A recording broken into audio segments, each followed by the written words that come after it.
एक shopkeeper promise करता है कि वो गुड्स को 10% लेस पे बेच रहा है, ठीक है,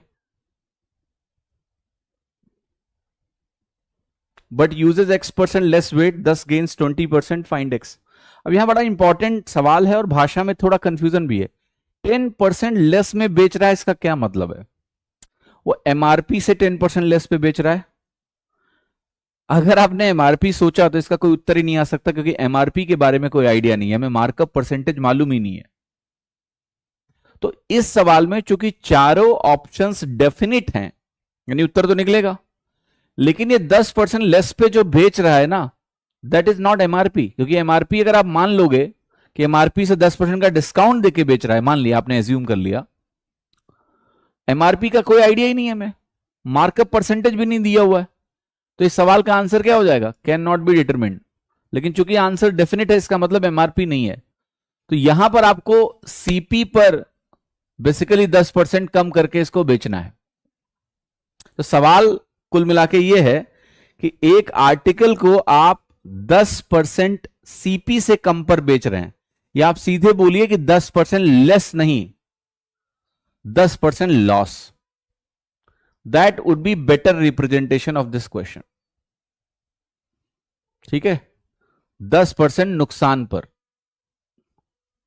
ठीक है, वो उससे कंफ्यूजन नहीं रहेगा कोई भी, ठीक है। हाल तो मतलब उनका लेस का वही है, वही लेना पड़ेगा, और वरना तो उत्तर निकलेगा ही नहीं। तो इस सवाल का मीनिंग क्या है? देखिए कि एक तो कॉस्ट प्राइस पे आपने 10% का लॉस कर लिया सीधे, लेकिन आप एक फॉल्स वेट यूज कर रहे हो जो कि X% कम है। तो देखिएगा आप, जो फॉल्स वेट होता है उसकी वजह से इसको कुछ मुनाफा हो रहा है, हमें पता नहीं है, बट ओवरऑल मुनाफा आपको बता दिया गया है कि भाई 20% का है, यानी 100 रुपए की चीज पे आप 120 रुपए ले रहे हो, तो 20% का कुल मुनाफा है। और अगर आप 10% के लॉस पे बेच रहे हो, तो वो चीज आप क्लेम कर रहे हो कि हम 90 में बेच रहे हैं। तो ये जो इस स्टेज पे मुनाफा आता है, इस स्टेज पे मुनाफा आता है, ये मुनाफा उस बेईमानी की वजह से आता है। तो बेईमानी, यहां पर बेईमानी की वजह से होने वाला मुनाफा अगर आप कैलकुलेट करोगे तो ये +1/3 निकल के आता है।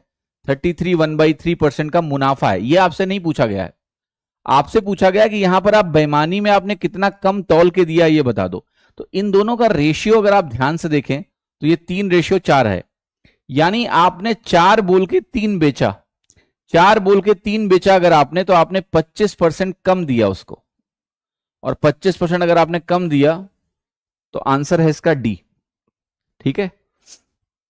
आपने 4 बोल के 3 दिया उसको, तो ये कितना कम दिया है आपने, वो है आपने क्वांटिटी के टर्म्स में आपने 25% कम दिया है, इसलिए आपका आंसर बनेगा डी। इसको अगर आपने कभी मुझसे पढ़ा है, मैथ्स परसेंटेज या आर्ट ऑफ कैलकुलेशन वाली क्लास ली होगी, तो मैंने ये भी बताया कि देखो यहां से यहां जो मुनाफा होता है और वेट में जो कन्वर्जन होता है, ये ए बी रूल फॉलो करता है। तो अगर ये +1/3 है तो ये -1/4 होगा।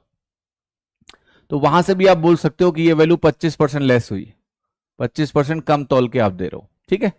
या फिर आप इस तरह से कर लो, जो मैंने क्वांटिटी रेशियो यहां पर लिख दिया, आपको समझ में आ जाएगा, ठीक। बाकी डिसऑनेस्ट सेलर पे एक डिटेल वीडियो बनाने वाला हूं मैं, डालूंगा, तो केस देखोगे तो आपको सारा कुछ डिसऑनेस्ट सेलर क्लियर